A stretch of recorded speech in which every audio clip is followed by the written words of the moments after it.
Well, good morning here from the Red Brick House. I'm Mark Holmes, and I appreciate every one of you guys, as well as you ladies, here watching us as we go through the Red Brick House.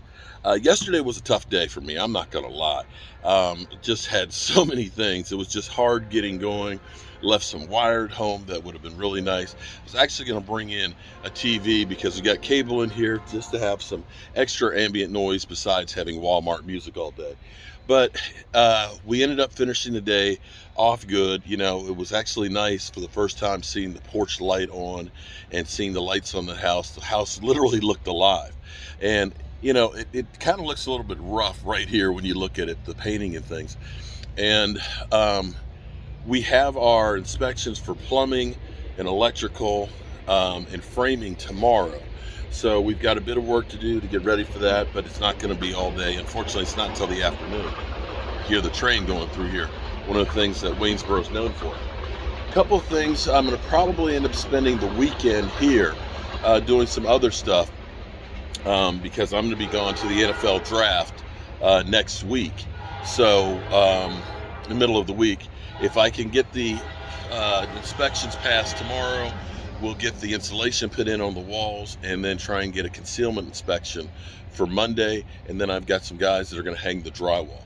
The plaster, after getting the education on that, I think actually I'm going to do the plastering instead of the guys. I don't know that they know all of the ins and outs of what it is, and I've got time that I can play with that. So if they're hanging the drywall, I can work on the plastering because it is something that you can't rush, and I don't want it to be rushed as expensive as the materials are. So one of the other things we want to get done too here, because you see all of the brush and stuff over here that's beginning to grow. I'm going to get my weed eater out here later today, tomorrow, or over the weekend and stuff. But I wanted to show you the vision here. What was on here was actually a small back porch that came out to about here. We tore that off because it literally was a death trap. We had to rebuild the kitchen, as you guys remember. But what we're going to do is we're going to actually build a deck off the back of it in place of the porch. And so we're going to come out 10 foot. You can see this is actually where the width of it. And we're going to wrap it around. Yeah, we're going to wrap it around. So it's going to come straight on down through here. And it's going to wrap around to the sunroom right there. So once we end up getting it here, it'll be nice. We can put a little storm door or a screen door up on here so you can be in the screened in area. There'll be plenty of room that we can put a few little tables if we decide to have like a get together and people want to get on here. I'm going to build this heavier than what it needs to be. I'm going to actually use 2x10s on this. It's only 10 foot. You could get away with 2x8s, but in case we have a lot of company or something for whatever reason, I want to make sure that it is above and beyond what's needed. The other good thing about carrying this out 10 foot is I can put the stairs, and I'm thinking about putting the stairs, one step. It'll be right here, a step here, and maybe a step here. Make it like a corner step piece. So we have a railing that way, and then we have a railing around this way. It'll be a nice effect. And that will lead you off the steps here, over here where the smoke trailer can be. So, you know, my man Jet with the smoke trailer over there, it's going to be fantastic. Maybe end up having it so you can pull in and park right there as well. So giving us dual purpose here. Having the fire pit up here and maybe some seating in the corner will be really nice. Okay, inside, what we're gonna do, well, before we get inside, our feet are shot here. I'm actually going to make some replacement ones out of pressure treated lumber. I'm going to take some 2x10s, scrap pieces that I have here. This side of the concrete has actually drifted a little bit, so I'm going to have to make this one a little bit taller than the other ones, which is fine. Now what I'm going to do with this is I've actually got little rubber feet that are going to go up underneath there, so that way it can breathe. That way it won't be completely stuck on the concrete, even though it's pressure treated. And we're going to paint it before we put it up underneath there to make sure that it's sealed up. So we're going to be making those feet right there. I'm actually going to have to jack this portion up just a little bit to get that new foot in here to make it good, but we're definitely going to need to do that. And I may be mixing up some mortar so that way we can kind of fill in some of this stuff. This is damaged because the gutter basically ran right here, and that water freezing and thawing basically kicked that out.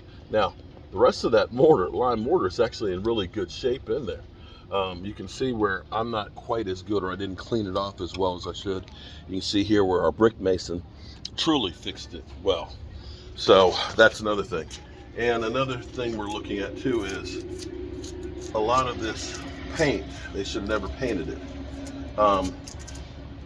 is coming off. We may end up scraping some of that. Some of it's great shape, some of it's in bad shape, so we're still not sure what to do with that. Okay, moving along.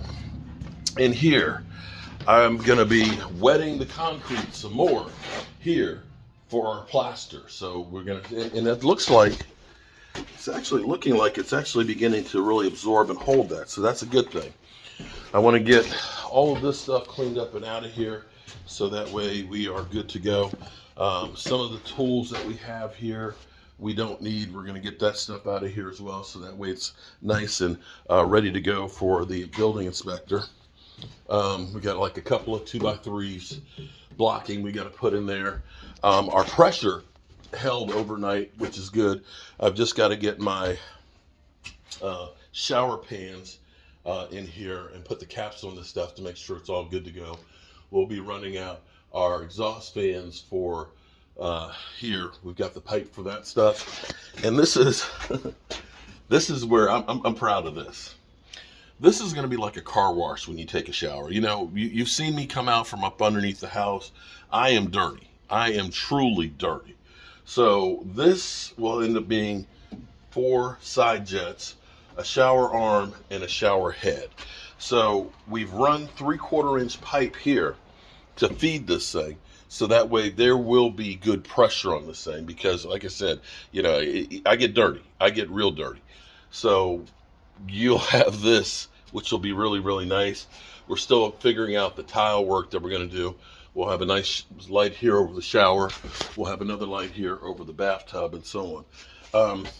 Things we also have to do are, we've got to get our blocking, our fire stopping in each of these pockets, so that way if there's a fire, it can't breathe, and or put in fire stop insulation. So we're going to have to do that all the way around through there, all the way around through the kitchen here, even in here in this section and stuff.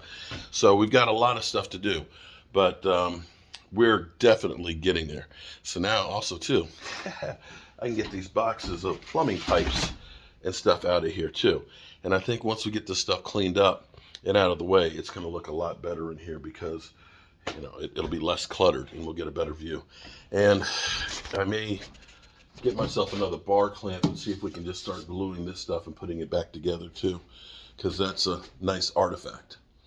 So that's where we are today, and may today be a much better day than yesterday. Peace.